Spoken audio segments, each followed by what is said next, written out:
গুলি ছোড়ে পুলিশ।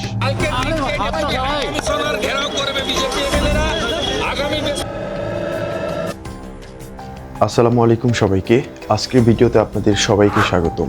ভারতের বিভিন্ন জায়গায় সংখ্যালঘু মুসলিমদের উপর বিভিন্নভাবে ভারত নির্যাতন করে আসছে।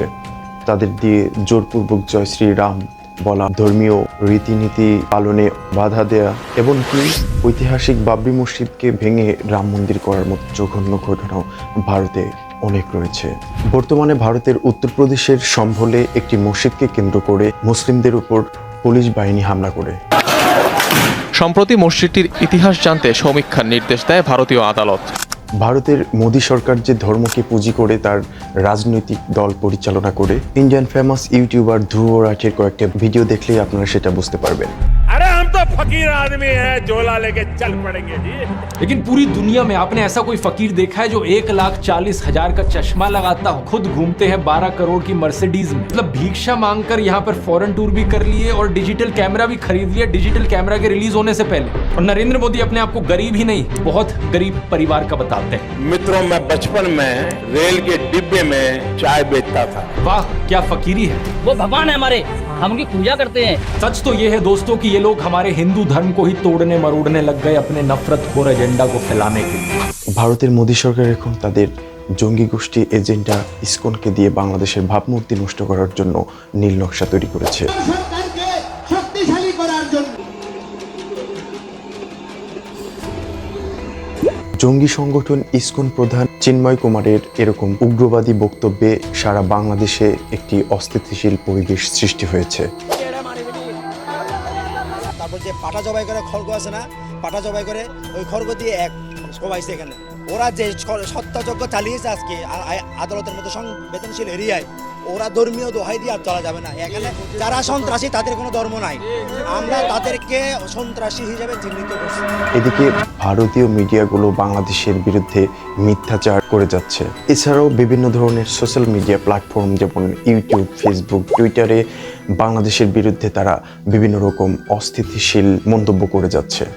বাংলাদেশে বসেই এই সমস্ত সন্ত্রাসী গোষ্ঠীরা বাংলাদেশকে ধ্বংস করার চক্রান্ত করছে। গত দীর্ঘ 15 বছরের ফ্যাসিস্ট সরকারের শাসনামলে বাংলাদেশের অনেক বড় বড় আলেম ওলামাকে গ্রেফতার করা হয়েছে, অমানবিক নির্যাতন করা হয়েছে, অনেককে ফাঁসি দেওয়া হয়েছে।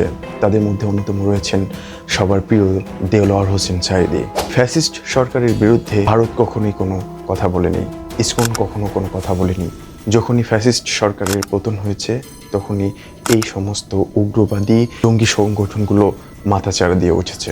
বর্তমানে বাংলাদেশের পরিস্থিতি বিবেচনা করলে দেখা যায় ছাত্রদের মধ্যে যে একটা ইউনিটি ছিল সেই ইউনিটিটা ভাঙার একটা চক্রান্ত চলছে। Dhaka 7 college, Dhanmondi ideal college, doctor Mahbubur Rahman Mollah college সহ বিভিন্ন শিক্ষা প্রতিষ্ঠানের ছাত্রছাত্রীদের মধ্যে সংঘর্ষ চলছে।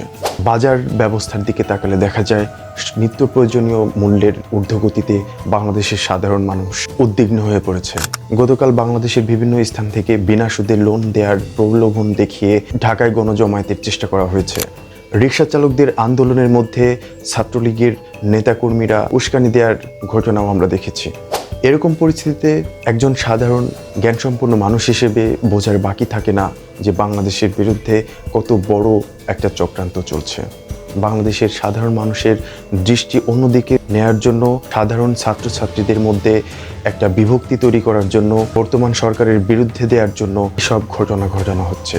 সমস্ত ষড়যন্ত্র রুখে দেওয়ার জন্য আমাদের এলাকার প্রিয় ছোট ভাই শহীদ সাগরের মতো হাজারো তরুণের রক্তের বিনিময়ে যে স্বাধীনতা আমরা অর্জন করেছি, এই স্বাধীনতা রক্ষা করার জন্য বর্তমান সরকার এক নতুন বাংলাদেশ গড়ার যে দৃঢ় প্রত্যয়ে সবাইকে একত্রিত হওয়ার আহ্বান জানিয়েছেন, সেই দৃঢ় প্রত্যয় বাস্তবায়ন করার জন্য সচেতন নাগরিক হিসেবে আপনাকে আমাকে সবাইকে সাহসিকতার সাথে বাংলাদেশের বিরুদ্ধে হওয়া সমস্ত ষড়যন্ত্র রুখে দেওয়ার দৃঢ় প্রতিজ্ঞা করতে হবে।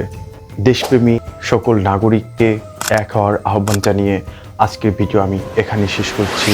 সুস্থ ও নিরাপদ থাকুন। খোদা হাফেজ।